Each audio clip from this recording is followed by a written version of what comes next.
Well, welcome to 420. Mhm. Welcome to 420. Let's see, Charles joined. All right. So what we're going to do here is all I've done is added a new DBQ in, but I have a couple of different practices that I would like for you guys to look at. So I'm going to go ahead and share my screen and we'll go right to it. Let's make sure.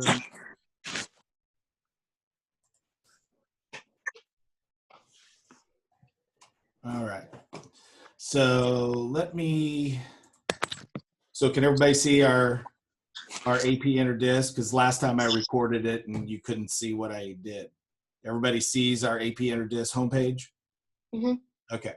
So I'm just going to go into our agenda for today. And I'm still going to kind of work on this a little bit. But what I have here is I've just added 3 assignments here. But again, they're not that deep. What I'd like to do is kind of start and go backwards. So I want to first look at this quiz. And all I did was I just organized some questions around the rubric. Where do you find the rubric? If I go right up above here, I'm going to see the modified DBQ rubric. And you can see the 2020 rubric checklist with explanation. I'm going to click that. So this is the same rubric, okay? Exactly the same. One of them's just in a chart and one of them is in just kind of written out a little bit more. Okay, both of them are exactly the same. Let me admit those. So what I'm looking at here is, again, if I write a good thesis statement, 1 point. If I write a good context, 1 point.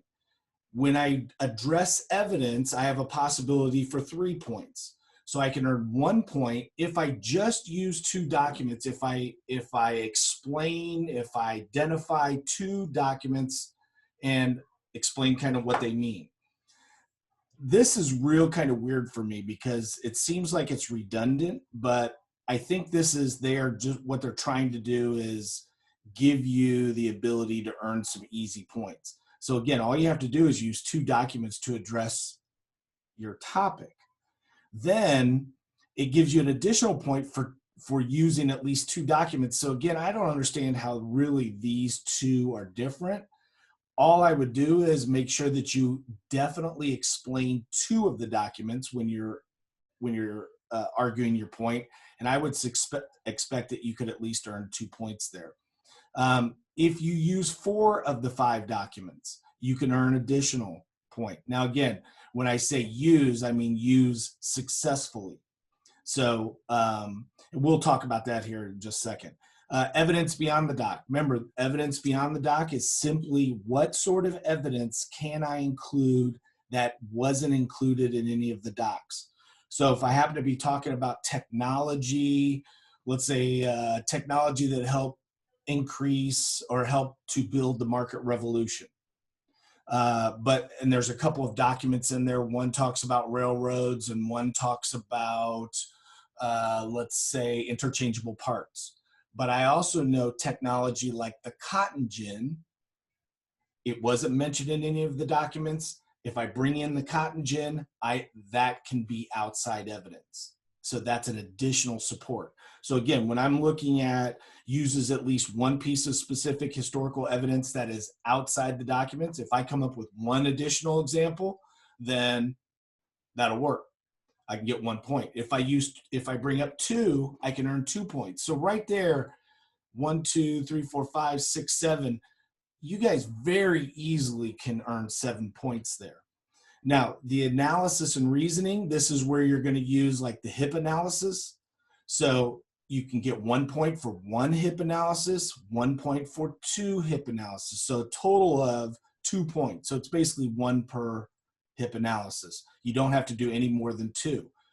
Always, I suggest though, make sure that you're doing 1 more than you need to, and that always gives you that escape route. This last one, this demonstrates a complex understanding. Again, that's what's called the unicorn point. That is the fantasy point, that the 1 point that differentiates the really good essays from okay essays. And that's you delving into the complexity of the idea, like how, can you argue this point over multiple periods? So if let's use technology again as an example. If I'm talking about technology in the market revolution, but then I talk about technology in the industrial revolution, I'm going outside my time period to connect it to other time periods. That's what makes it more complex. As you can see, it says using evidence to corroborate, qualify, or modify an argument. So you can argue this is the same thing that happens in this period, outside of this period.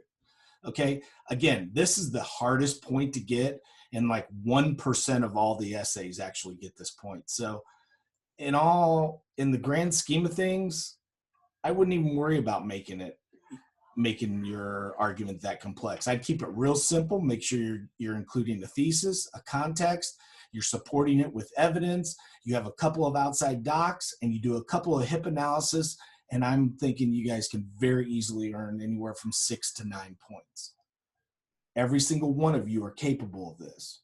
Okay, so since I've explained that, now what I have here, oops, let me go back to our page. So all I did was just make a real simple quiz. I'm going to give you 2 attempts at it. They're real simple. So if I were to just show you one question, I don't want to show you too many, but if I show you one question, I don't want to do that. Let me make my screen a little bit bigger so we can't see it. What the hell, it's just one. So like this question, responds to the prompt with a historically defensible claim that establishes a line of reasoning. Is that context, evidence, thesis, or analysis and reasoning? Evidence. Someone thinks it's evidence. You respond to the prompt with a defensible claim. Evidence is what's going to be used to support it. What is your actual defining of your claims? Which one's going to set out what you are going to talk about, your line of reasoning? That's going to be your thesis. So you can say, I mean, and again, I'm going to give you 2 chances. My suggestion is make sure you go back through the rubric and just kind of read, and so you have a good feeling about the rubric. That's the whole point of this. So it's not meant to be punitive. It's just meant for you to think about how the rubric is organized. Okay, I give you 2 attempts, and to be honest, I'll just change this right now. I'll give you 3 attempts, because the whole idea is just for you to understand what is in the rubric. So there you go. You have 3 attempts there. Okay, so let's go back to the second thing I would like for you guys to look at today. Okay, so I'm going to go back into our page. And I will, again, update this after this. I'll put the link for the video up there. So the second thing I'd like to look at, so that was the rubric quiz, is this context thesis practice. And what I tried to do is a little something different. All I'm trying to do is get you to think about, what is the prompt asking? What sort of context could I include? And what might be a couple of claims I can argue? So what I've done is I've just taken, let's say I got 1, 2, 3, 4, 5. Let me take that one out. So I got 5 different prompts here. All I'm looking for you to do is quickly, how fast can you understand what the prompt is, provide a little bit of context, and remember we always talk about 25 to 50 years. Context, again, is the circumstances that form the setting for an event. If we're talking about Lincoln's assassination, what's the context of it? If we're talking about Americans going to the moon, what's the context? Meaning, what are the circumstances that led to that event happening or that idea occurring? Okay, so what would be a couple of things, and I'd really like for you to do this in complete sentences as much as possible, but how could you provide understanding about these different prompts? And I tried to pick them from a bunch of different time periods.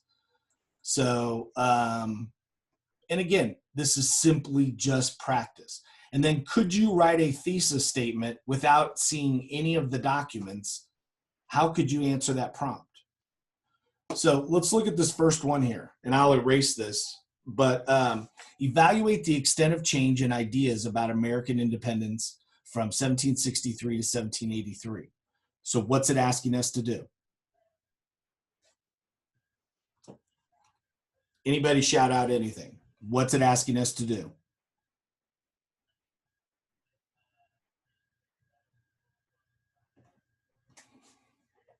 All right. Well, what I might say is when I see evaluate the extent of the change, then I need to immediately know like how much the ideas about American independence. So how much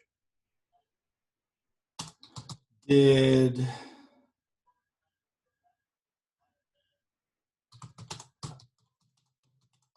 now I know I'm kind of restating this, but how much did the idea of independence change from 1763 to 1783? Now, I know that's kind of the same thing, but when we talk about ideas, I'm talking about maybe ideas include what? First, how can we go ahead and what is this prompt asking us? So again, I have to ask this question. How much did the idea of independence change? Ideas include, so I'll come up with some ideas here in a second. How about context? So what is the context? I'm immediately going to start thinking about, okay, American independence maybe started with the French and Indian War. So that's 1763.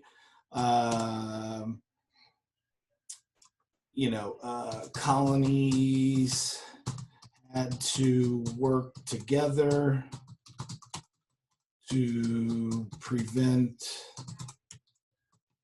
the French from, again, these are just early ideas, so I could always change my wording later, from moving into British territory.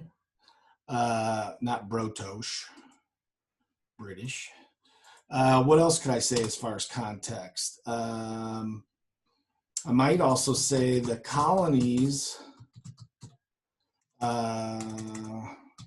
were essentially independent countries.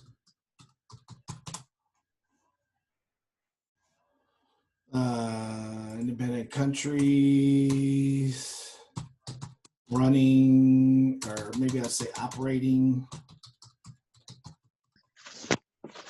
on their own. I don't know. Anybody else? What else can I add in context here?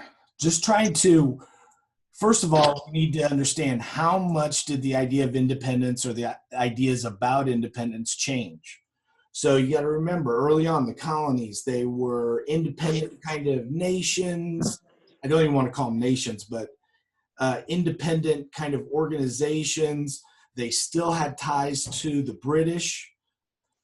Put that, ties to British, but began to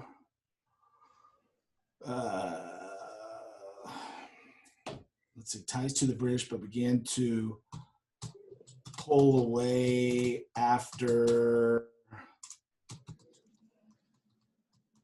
the British began to tax more heavily. Something along that line. And again, Okay. I'm trying to do this as quick as I can. I'm trying to provide what's the story or the circumstances that I would need to help explain how these ideas changed. So if I'm writing a thesis, then I'm looking at, okay, what to claim? What can I say? It changed a lot or it changed a little? So if I'm just kind of making some notes here real quick, how might I go about? If it changed a little, maybe I'll change that to not much. I'm sorry, I was uncomfortable. That's all right. Put yourself on mute if you don't mind. So what might be some ideas? Did the ideas of American independence change over time? Well, not much. Okay. So I would say, let's see. Let me think on this here. I think they changed a lot. So as fighting increased, so did calls for independence. So I'm making a connection between the increase in fighting. I might also say as taxes increased due to British demands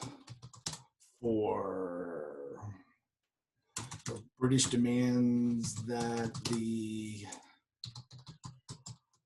colonists pay more for their upkeep. Okay, so what I've done, even before writing my thesis here, I really have determined that I think there's going to be a lot more change than not much. I'm having a harder time coming up with not much. I have a couple of ideas that I could write about. So fighting increase, taxes increase. That would help to explain how ideas change, the ideas of American independence change over time. Now, one of the things I'll probably want to have to address is what sort of ideas change. It starts out as, I don't know, very piecemeal. I think that's the word. Piecemeal. So that means kind of haphazard, unorganized to being much more organized.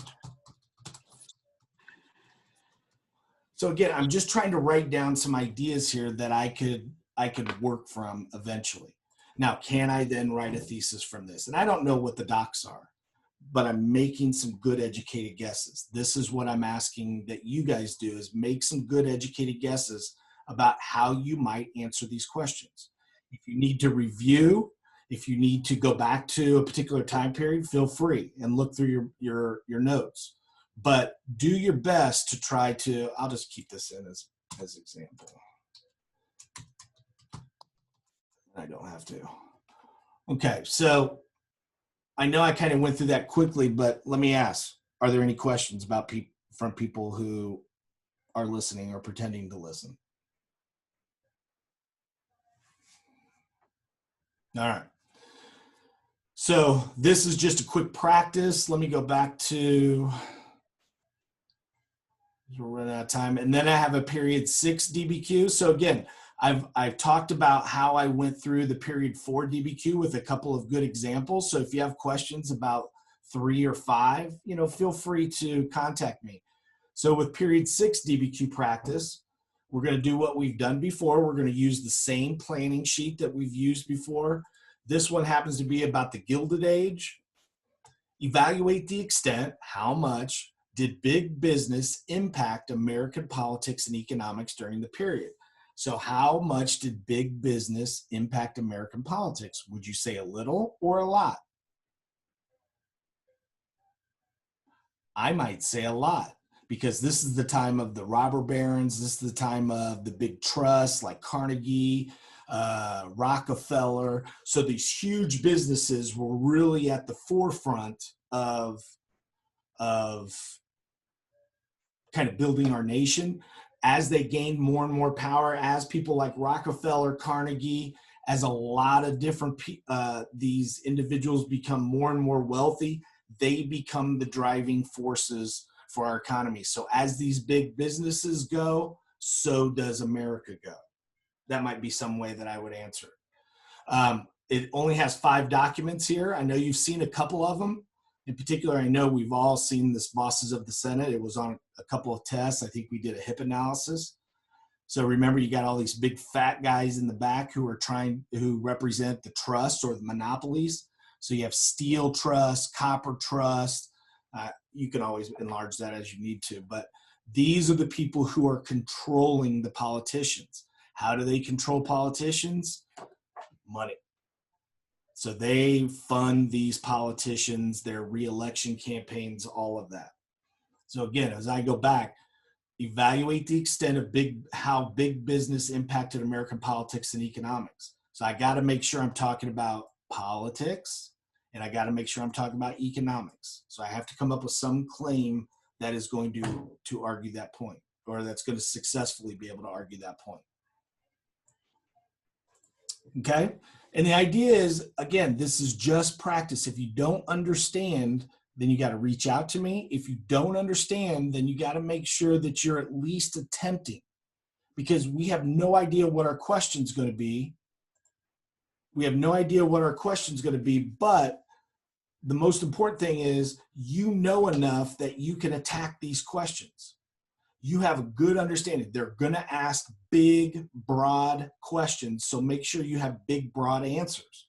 You know, one of the things that I always want you to think about is whenever we're looking at anything, we're going to look at it through SPEC, social, political, economic, cultural. These are all the lenses that we're going to look at society, essentially. The two that Apush always goes after is political and economic. So if you're studying, if you're reviewing one thing, I would focus in on the political and economic. Okay, so if I'm going back and I'm looking at review sheets, if I'm looking at old assignments, I'm really focusing in on political or economic. And if we go through all of these different, let's see, on this assignment, most of these are about political or economic.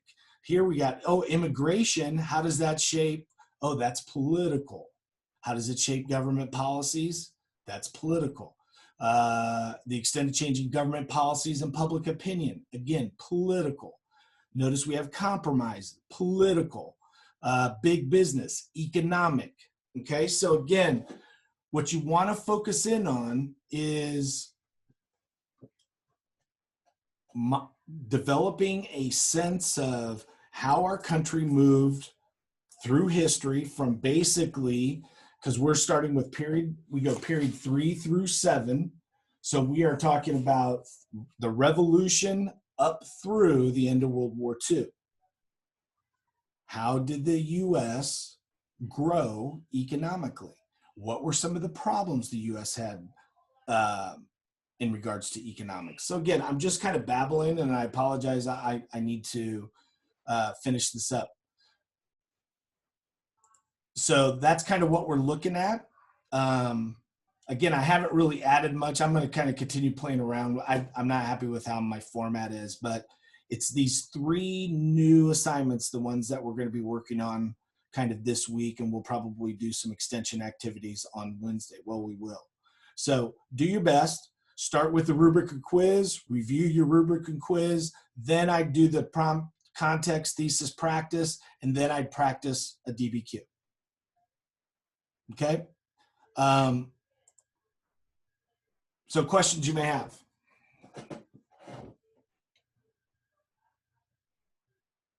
All right. Well, silence means you're good. If you have any questions, please contact me. And slowly but surely, put 30 minutes in today. That's all you got to do. 30 minutes. You can even go 2 15-minute sessions. 30 minutes. You can do it. If you have questions, let me know. And as you can see, I'm not going to shave until this thing's over. So it's starting to get kind of long and mangly. Looks like some of you are starting to do the same, except nobody's showing their picture, except for the girls. All right. Well, I'm going to let you go. Hopefully everybody's safe. I would say get outside today and take a good walk. Take your doggies, your cat, your rabbit, your squirrel, whatever you have.